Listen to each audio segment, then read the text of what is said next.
మేడ్చల్ మిర్చి ఆ నియోజకవర్గం మరో పిఠాపురంలా మారిందా? అది కూటమిలో కుంపటి రగిలిస్తోందా? అక్కడ టీడీపీ జనసేన మధ్య విభేదాలు బగ్గుమంటున్నాయట.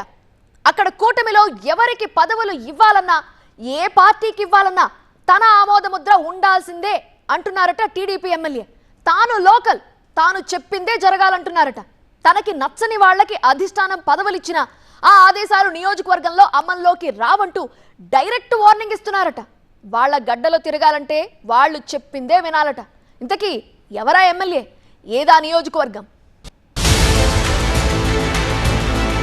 కర్నూలు జిల్లా ఆళ్లగడ్డ టీడీపీ ఎమ్మెల్యే భూమా అఖిలప్రియ ఇప్పటికే ఫైర్ బ్రాండ్ గా పేరు తెచ్చుకున్నారు.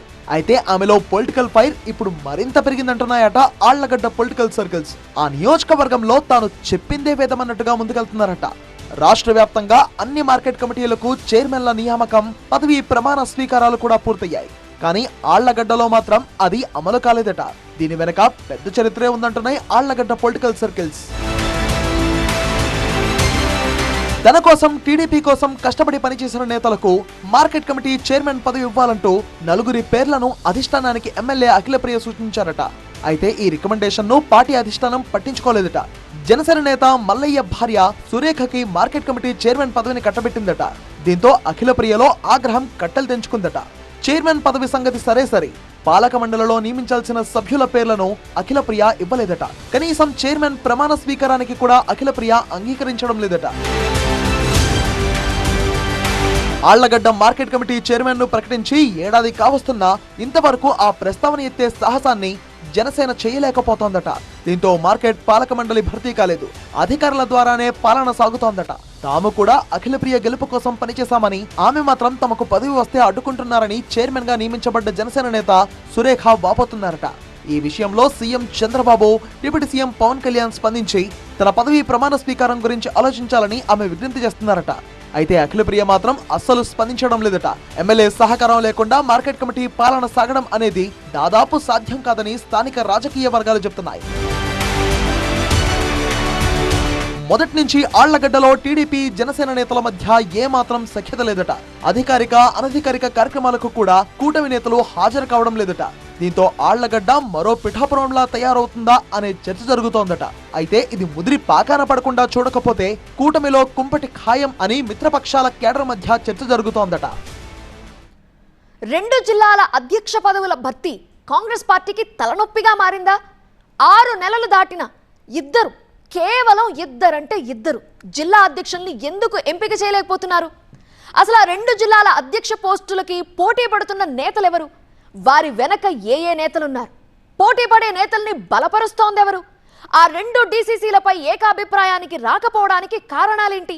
ఇంతకీ కాంగ్రెస్ హైకమాండ్కే అంత హెడేక్ తెప్పిస్తోందెవరు? తెలంగాణలో 6 నెలల క్రితం జిల్లా కాంగ్రెస్ అధ్యక్షులను నియమించారు. అయితే 2 జిల్లాలకు మాత్రం డీసీసీ అధ్యక్షుల్ని ప్రకటించకుండా పెండింగ్ లో పెట్టారు. సంగారెడ్డి, రంగారెడ్డి జిల్లాల డీసీసీ అధ్యక్షుల ప్రకటనను వాయిదా వేసిన కాంగ్రెస్ పెద్దలు ఆ 2 పదవుల్ని భర్తీ చేసేందుకు ప్రయత్నాలు మొదలుపెట్టినట్టుగా సమాచారం. అయితే 2 జిల్లాల్లో ఉన్న ముఖ్య నేతల మధ్య భిన్నాభిప్రాయాలు ఉండటం, ఏకాభిప్రాయం రాకపోవడంతో సంగారెడ్డి, రంగారెడ్డి జిల్లాల అధ్యక్ష పదవుల భర్తీ ఆగిపోయిందట. దాదాపు 6 నెలలు దాటిన తర్వాత సంగారెడ్డి, రంగారెడ్డి జిల్లాల కొత్త అధ్యక్షుల నియామకంపై కసరత్తు మొదలుపెట్టడంతో ఈ 2 జిల్లాల డీసీసీ ఆశావహులు ఢిల్లీ బాట పట్టినట్లు పార్టీలో ప్రచారం జరుగుతోందట. రంగారెడ్డి డీసీసీ అధ్యక్షుడిగా ప్రస్తుతం చల్లా నరసింహారెడ్డి కొనసాగుతున్నారు. జిల్లా అధ్యక్షుడిగా 3 ఏళ్లు పనిచేసిన వారిని తొలగించి కొత్త వారికి అవకాశం ఇవ్వాలని ఏఐసీసీ నిబంధన ఉంది. అయితే నరసింహారెడ్డి విషయంలో ఈ నిబంధనలు పక్కన పెట్టారు. ఆయన డీసీసీ అధ్యక్షుడిగా దాదాపు 5 ఏళ్ల నుంచి కొనసాగుతున్నారట. డీసీసీ అధ్యక్షుడి ఎంపిక ప్రక్రియ మొదలు కావడంతో ఆశావహులు కాంగ్రెస్ పెద్దల చుట్టూ ప్రదక్షిణలు చేస్తున్నారట. రంగారెడ్డి జిల్లా డీసీసీ ప్రెసిడెంట్ పోస్ట్ కోసం పలువురు నేతలు తీవ్ర ప్రయత్నాలు చేస్తున్నారు. రెడ్డి సామాజిక వర్గం నుంచి రాష్ట్ర రోడ్ల అభివృద్ధి సంస్థ చైర్మన్ మల్రెడ్డి రామరెడ్డి, బీసీ సామాజిక వర్గం నుంచి గౌరీ సతీష్, ఎస్సీ సామాజిక వర్గం నుంచి భీమ్ భరత్ జిల్లా అధ్యక్ష బరిలో ఉన్నారట. అయితే ఈ 3 నేతల్లో ఎవరిని డీసీసీగా నియమించాలి అనే దానిపై జిల్లా పార్టీ నేతల్లో ఏకాభిప్రాయం రాకపోవడంతో రంగారెడ్డి డీసీసీ అధ్యక్షుడి పోస్ట్ పెండింగ్ లో పెట్టారని సమాచారం.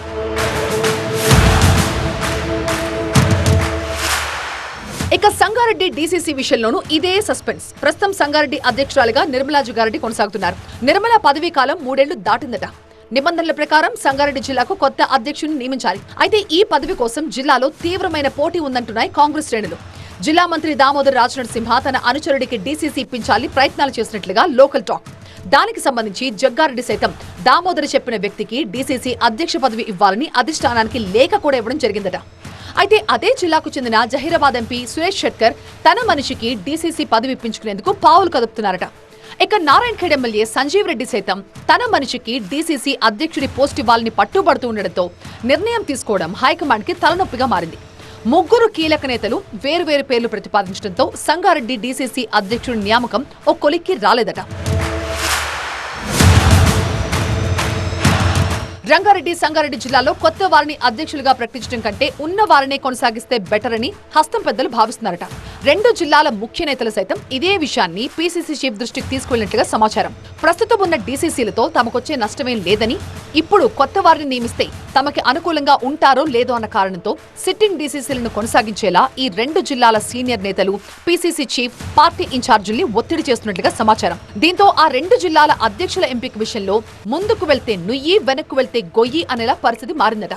ఏకాభిప్రాయం రాకుండా అధ్యక్షుడిని ఎంపిక చేస్తే జిల్లాలో పార్టీకి ఇబ్బందులు తప్పవని హస్తం పెద్దలు భావిస్తున్నారని సమాచారం. ఇక ఏకాభిప్రాయం సాధించడానికి పార్టీ పెద్దలు ఏం చేస్తారో చూడాలి. ఆ జిల్లాలో జనసేన నాయకుల తీరు సొంత పార్టీ కార్యకర్తలకే నచ్చటం లేదట. నలుగురు నాయకులు తలో దిక్కునుంటూ పార్టీ ఎదగకుండా పరోక్షంగా కారకులవుతున్నారంటూ సొంత పార్టీ నేతలే గుసగుసలాడుకుంటున్నారట.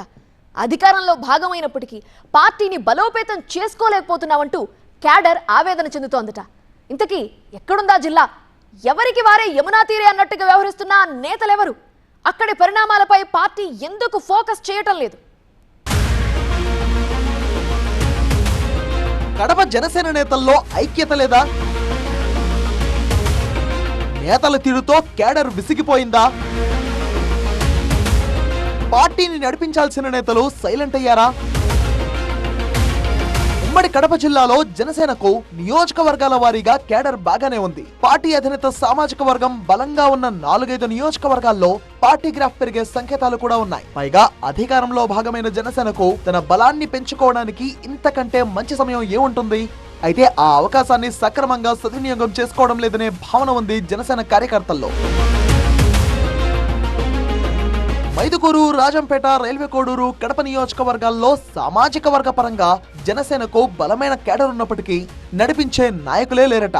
కడప నియోజకవర్గంలో సుంకర శ్రీనివాస్, ఇక రాజంపేట నియోజకవర్గానికి శ్రీనివాసరాజుతో పాటు కృష్ణ, రైల్వే కోడూరు నియోజకవర్గంలో తాతంశెట్టి నాగేంద్ర, ఈ నలుగురి పేర్లే కడప జిల్లాలో బలంగా వినిపిస్తాయట.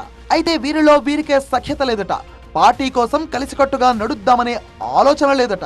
నలుగురు తలో దిక్కును తిరుగుతారే తప్ప పార్టీ కోసం కలిసి నడుద్దామనే ఆలోచన వాళ్లలో లేదంటూ సొంత పార్టీ క్యాడరే గుసగుసలాడుకుంటున్నారట. సుంకర శ్రీనివాస్ కనీసం పార్టీ కార్యక్రమాల్లో కూడా పాల్గొనడం లేదంటూ ఆ పార్టీ కార్యకర్తలే ఆరోపిస్తున్నారట. ఇక రాజంపేట నియోజకవర్గానికి చెందిన కృష్ణ సిద్ధవటానికే పరిమితం కాగా, శ్రీనివాసరాజు మాత్రం నియోజకవర్గంలో కొంచెం యాక్టివ్ పాలిటిక్స్ నడుపుతున్నారట. రైల్వే కోడూరుకు చెందిన తాతంశెట్టి నాగేంద్ర ఈ మధ్య కాలంలోనే వార్తల్లోకెక్కారు. రైల్వే కోడూరు ఎమ్మెల్యే అరవ శ్రీధర్ విషయంలో తాతంశెట్టి నాగేంద్ర పైన బాధితురాలు ఆరోపణలు చేశారు. బాధిత మహిళ చేసిన ఆరోపణలు సెన్సేషన్ గా మారాయి. అసలే కడప జిల్లా జనసేన నేతల మధ్య సఖ్యత లేదని క్యాడర్ విచారంగా ఉంటే, రైల్వే కోడూరులో జరిగిన ఎపిసోడ్ తో మూలిగే నక్కపై తాటికాయ పడ్డట్టయిందట. కడప జిల్లాలో నేతల మధ్య సఖ్యత లేదనడానికి 1 కాదు 2 కాదు 100 కారణాలు ఉన్నాయట. ఎన్నికలకు ముందు వేసిన పార్టీ కమిటీలే తప్ప ఈ 2.5 ఏళ్ల కాలంలో పార్టీని నిర్మించుకోవడం గానీ, ఉన్న నేతలకు పోస్టింగ్లు ఇవ్వడం గానీ, పార్టీకి సంబంధించిన సంస్థాగత నాయకత్వాన్ని ఏర్పాటు చేసుకోవడంలో గానీ ఎటువంటి చర్యలు తీసుకోకపోవడంతో క్యాడర్లో అసహనం కనిపిస్తోందట. కొద్ది రోజుల క్రితం తిరుపతిలో జరిగిన కడప జిల్లా జనసేన కార్యకర్తల సమావేశంలో నేతల మధ్య కుమ్ములాటకు ఇదే కారణమట. కడప జిల్లాలో పరిస్థితులను పార్టీ ఎలా చక్కబెడుతుందో చూడాలి మరి.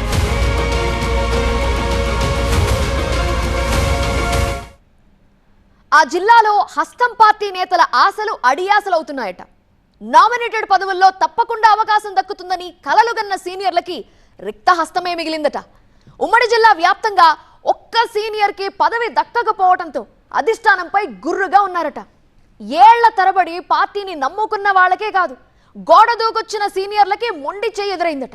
ఇలా అయితే కుదరదు, ఇక తాడో పేడో తేల్చేసుకుందాం అంటూ కొందరు సీనియర్ నేతలు రెబల్గా మారేందుకు సిద్ధమవుతుంటే ఏం చేద్దాం అంతా తలరాత అని సరిపెట్టుకుంటున్నారట మరికొందరు నేతలు. ఇంతకీ ఏ జిల్లాలో ఉంది ఈ పరిస్థితి? అక్కడి నాయకులకి పదవులు రాకపోవడానికి కారణం ఏంటి? ఆదిలాబాద్ నేతలకు పదవులు అందని ద్రాక్షేనా?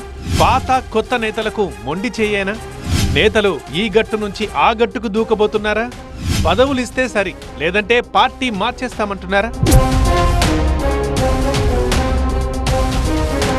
ఉమ్మడి ఆదిలాబాద్ జిల్లా 2023 అసెంబ్లీ ఎన్నికల్లో కాంగ్రెస్ కి ఆశించిన ఫలితం దక్కలేదు. ఉమ్మడి జిల్లాలో 10 సీట్లకు గాను 4 చోట్ల మాత్రమే గెలిచింది కాంగ్రెస్ పార్టీ. అయితే రాష్ట్రంలో అధికారంలోకి రావడంతో చాలా మంది నేతలు హస్తం గూటికి చేరారు. పాత నేతలతో పాటు వలస వచ్చిన నేతలతో జిల్లా కాంగ్రెస్ హౌస్ఫుల్ గా మారింది. తర్వాత హస్తం పార్టీ తీర్థం పుచ్చుకున్న సీనియర్లంతా పార్టీ కీలక బాధ్యతలు అప్పగించకుండా పోతుందా, ఏదో ఒకరోజు నామినేటెడ్ పోస్ట్ రాకుండా పోతుందా అని ఆశగా ఎదురు చూస్తున్నారట. అయితే జిల్లా అధ్యక్ష పోస్టుల నుంచి కార్పొరేషన్ పదవుల దాకా ఎందులోనూ వారికి అవకాశం దక్కలేదట.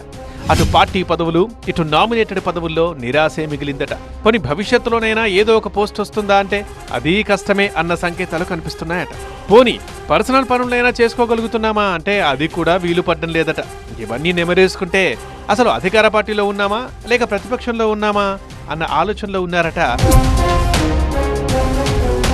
2023 ఎన్నికలకు ముందు, ఫలితాల తర్వాత కాంగ్రెస్ లోకి వచ్చిన నేతల లిస్ట్ చాంతాడంత ఉంది. వారిలో ఒక్కరంటే ఒక్కరికి కూడా పదవి దక్కలేదట. వలసొచ్చిన వాళ్లకు పదవులు రావడంలో జాప్యం జరగడం సహజమే అని సరిపెట్టుకుందామంటే ఏళ్ల తరబడి పార్టీని నమ్ముకున్న నేతలకు కూడా న్యాయం జరగడం లేదట. అదిగో ఇదిగో అంటూ కాలం వెల్లదీస్తున్నారే తప్ప పదవులు మాత్రం కట్టబెట్టడం లేదట. పదవులు ఇవ్వకపోతే ఇవ్వకపోయారు, కనీసం సీనియర్లుగా గుర్తించి మర్యాద కూడా ఇవ్వడం లేదని బాధపడుతున్నారట. ఈ పరిణామాల కారణంగా ఆగ్రహంతో ఊగిపోతున్నారట పలువురు నేతలు. ఇక లాభం లేదు, పార్టీలో ఉన్న ప్రయోజనం లేదు అంటూ పలువురు నేతలు కాంగ్రెస్ ను వీడే ప్రయత్నాల్లో ఉన్నారట. బోత్ మాజీ ఎమ్మెల్యే రాథోడ్ బాపురావు ఇటీవలే కవిత పార్టీలో చేరిపోయారు. ఇప్పటికే మాజీ ఎమ్మెల్యే కోనేరు కోనప్ప మళ్లీ బీఆర్ఎస్ లోకి వెళ్లిపోయారు. ఈ ఇద్దరి బాటలోనే మరికొందరు సీనియర్ నేతలు పార్టీని వీడాలని భావిస్తున్నట్టుగా తెలుస్తోంది. పార్టీ కార్యక్రమాలకు రామ్ రామ్ చెప్పేసి ఇంటికే పరిమితమయ్యారట చాలా మంది నేతలు. అసెంబ్లీ ఎన్నికల టైంలో కాంగ్రెస్ గూటికి చేరిన ఆదిలాబాద్ మాజీ డీసీసీ అధ్యక్షుడు సాజిద్ ఖాన్, గన్రాత్ సుజాత, సంజీవరావు కూడా పార్టీ పదవి కట్టబెట్టలేదట. తగిన గుర్తింపు ఇస్తామంటూ ఒక మాజీ మంత్రి, మరో మాజీ ఎంపీకి అధిష్టానం హామీ ఇచ్చినా అది కార్యరూపం దాల్చలేదట. కనీసం తమని నమ్ముకున్న కార్యకర్తలకైనా పోస్టులు ఇవ్వాలని కోరినా అధిష్టానం నుంచి స్పందన లేదట. త్వరలో భర్తీ చేయబోయే డీసీసీబీ, జిల్లా గ్రంథాలయాల సంస్థ చైర్మన్లు, డివిజన్ స్థాయి మార్కెట్ కమిటీ చైర్మన్లు, ప్రాథమిక సహకార సంఘాల్లో అయినా తమ వారికి అవకాశం ఇవ్వాలని సీనియర్లు పట్టుబడుతున్నారట. లేదంటే ఇక మా దారి మేం చూసుకుంటామని సీరియస్ గానే చెప్పేస్తున్నారట. ఓ 3-4 సీనియర్ నేతలైతే బీఆర్ఎస్ తో టచ్ లో కూడా వెళ్లారు అన్న ప్రచారం జరుగుతోంది. ఆ పార్టీలో స్పష్టమైన హామీ లభిస్తే కండువా మార్చేయాలని ఫిక్స్ అయ్యారట. మరో 2 నేతలు బీజేపీ గుటికి చేరాలని డిసైడ్ అయ్యారట. మరి ఇలాంటి పరిస్థితుల్లో చూడాలిక పదవులు దక్కలేదని తీవ్ర నిరాశలో ఉన్న నేతల్ని ఏదో అలా సంతృప్తి పరుస్తారా లేక పట్టి పట్టనట్లు వ్యవహరిస్తారా? తమకేం తక్కువ, అన్నిటిలో తామే ఎక్కువ అంటున్నారట వాళ్ళు. జనబలం, ధనబలం తమ దగ్గర పుష్కలంగా ఉన్న తమని వైసీపీ అధిష్టానం పట్టించుకోవటం లేదని వాళ్ళు వాపోతున్నారట. నియోజకవర్గంలో అతిపెద్ద కులమైన తమకి సీట్లు ఇవ్వకుండా 3 సార్లు యాదవులకే టికెట్ ఇచ్చారని, ఈసారి అలా చేస్తే ఊరుకోబోమంటున్నారట రెడ్డి సామాజిక వర్గ నేతలు. దీంతో ఆ నియోజకవర్గ వైసీపీలో కులాల కుంపటి మొదలైందట. రెడ్డి వర్సెస్ యాదవ సామాజిక వర్గంగా అక్కడ వైసీపీలో రాజకీయాలు రాజుకున్నాయట. ఆధిపత్యం కోసం 2 సామాజిక వర్గాల మధ్య పోరు నెలకొందట.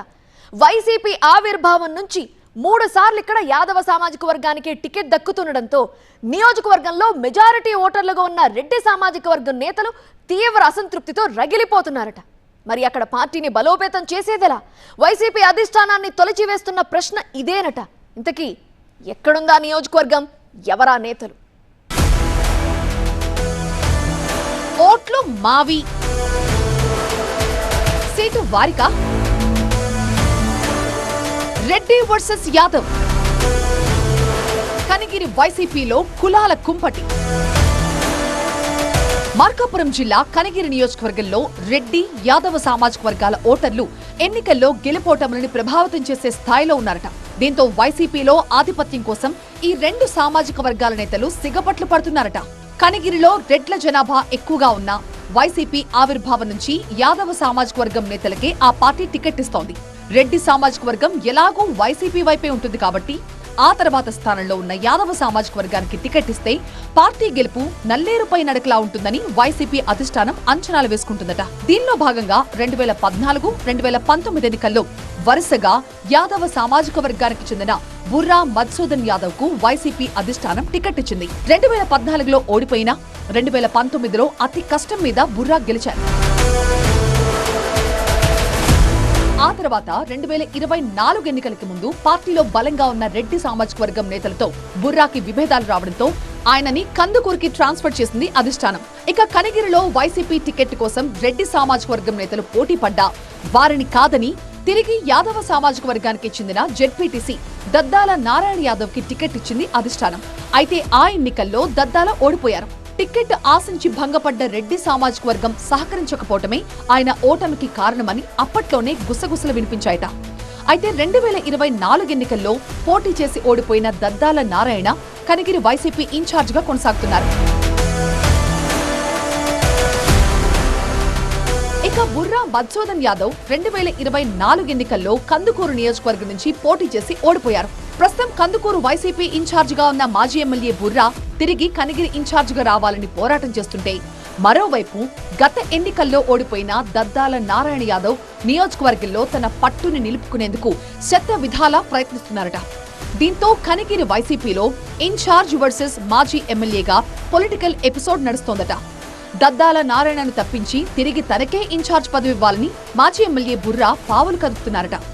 అర్ధబలం, అంగబలంతో పాటు సిట్టింగ్ ఎమ్మెల్యేగా ఉన్న తరుణ కాదని 2024లో దద్దాలకు టికెట్ ఇవ్వడంతోనే పార్టీ ఓడిపోయిందంటున్నారట ఆయన.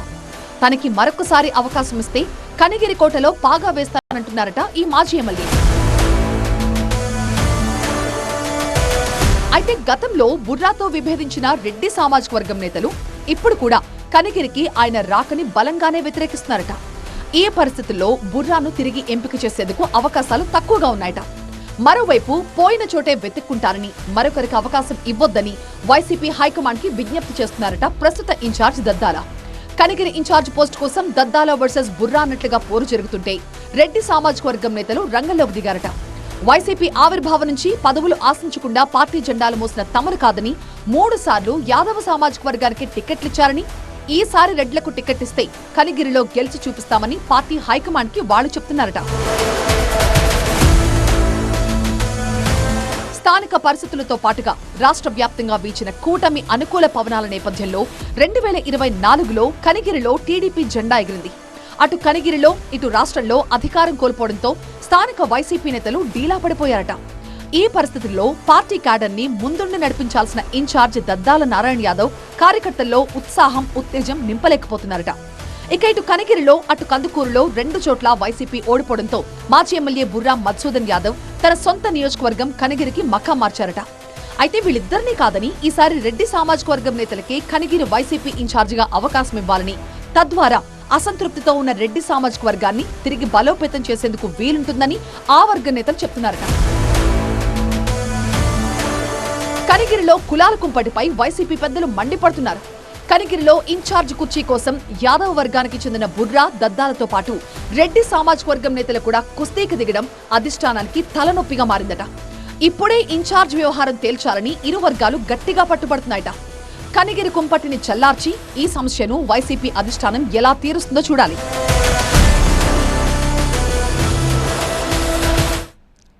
రాజకీయాల్లో మౌనంగా ఉండటం అస్సలు పనికిరాదట.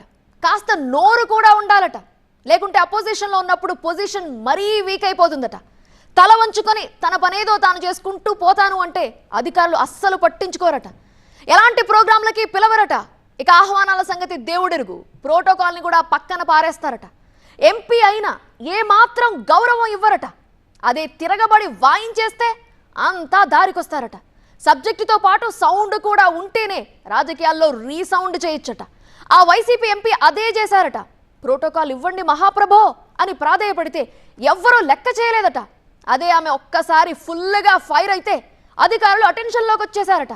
ఇంతకీ ఎవరా పొలిటికల్ లేడీ సింగం?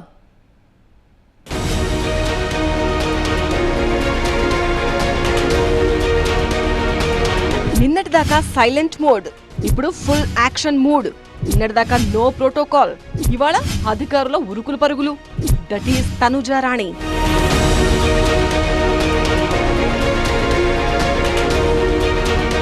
ఆమె మొదటిసారి పార్లమెంటు సభ్యురాలుగా ఎన్నికయ్యారు. ఆ తర్వాత సైలెంట్ అయ్యారట. ఎక్కడా కనిపించేవారు కాదు. అసలు ఆ ఎంపీ ఎక్కడున్నారా బాబు అని అంతా అనుకున్నారట. కానీ ఏమైందో ఏమో కానీ ఇప్పుడు ఆమె సడన్ గా యాక్టివ్ అయ్యారు.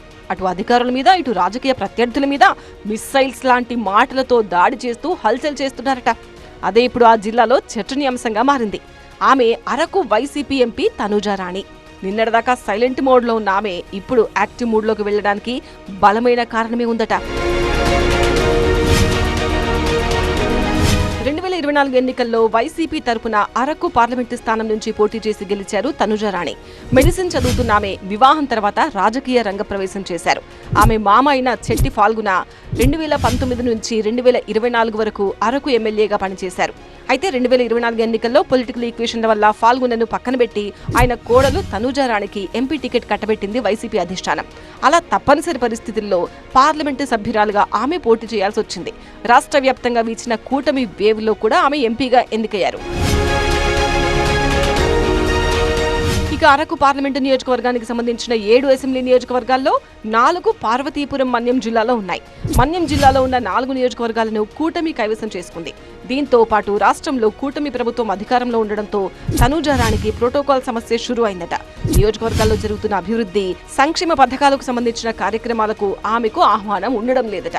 ప్రభుత్వం చేపడుతున్న కార్యక్రమాలు, ఇతర పనులకు సంబంధించిన విషయాల వివరాలు ఎంపీ తనూజకు అధికారులు అందజేయడం లేదట. ఆ మధ్య పార్లమెంట్లో జరిగిన కాఫీ షాప్ ఓపెనింగ్ తో పాటు సాలూరు ప్రభుత్వాసుపత్రి ప్రారంభోత్సవం వంటి ప్రతిష్టాత్మక కార్యక్రమాలకు కూడా తనుజా రాణికి ఆహ్వానం లేదట. అధికారులు తనను ఎంపీగా చూడడం లేదంటూ వైసీపీ క్యాడర్ దగ్గర తనుజా రాణి వాపోయేవారట. నేను ఎంపీని కదా, ప్రోటోకాల్ ఎందుకు పాటించట్లేదని ప్రశ్నించినా అధికారుల దగ్గర నుంచి ఎలాంటి సమాధానం వచ్చేది కాదట. ఈ అవమానాలను కొన్నాళ్లు భరించిన ఎంపీ చివరకు విసుగెత్తిపోయారట. దీంతో ఈ వ్యవహారాన్ని సీరియస్ గా తీసుకున్న ఆమె ఇదే అంశంపై ప్రధానికి, పార్లమెంటు వర్గాలకు ఫిర్యాదు చేస్తానని అధికారులపై విరుచుకుపడ్డారట. దీంతో అధికారులు హడలెత్తిపోయి ప్రోటోకాల్ పాటించడం మొదలుపెట్టారట. అంతేకాకుండా ఎంపీ ల్యాడ్స్ నిధులు ఖర్చు పెట్టడంలో కూడా అధికారులు నిమ్మకు నీరెత్తినట్టు వ్యవహరించారట. దీనిపై జిల్లా కలెక్టర్ ప్రభాకర రెడ్డిని ఎంపీ తనుజా రాణి ఎన్నిసార్లు అడిగినా ఫలితం కనిపించలేదట. దీంతో జిల్లా పరిషత్ సర్వసభ్య సమావేశంలో జిల్లా కలెక్టర్ పై ఎంపీ ఓ రేంజ్ లో ఫైర్ అయ్యారట. ప్రజలకు ఉపయోగపడే కార్యక్రమాల కోసం ఎంపీ ల్యాడ్స్ నిధులు ఎందుకు వినియోగించడం లేదు, ఎన్నిసార్లు చెప్పినా ఎందుకు పని చేయడం లేదు, తాను చెప్పిన పనులు చేయాల్సిందేనంటూ అటాక్ చేశారట. దీంతో బెంబేలెత్తిన అధికారులు ఎంపీ నిధులకు సంబంధించిన పనులను పరుగులు పెట్టిస్తున్నారట. అరకు ఎంపీ తనుజా రాణి సమస్యలపై అలుపెరగకుండా పోరాడటం, ఆమె చేస్తున్న హల్చల్ చూసి అంతా అవాక్కవుతున్నారట. మొదటిసారి ఎంపీ అయిన తనుజకు పెద్దగా అవగాహన లేక సైలెంట్ గా ఉన్నారని మొదట్లో అంతా అనుకున్నారట. కానీ ఇప్పుడు ఆమె స్టైల్ చూసి ముక్కున వేలేసుకుంటున్నారట.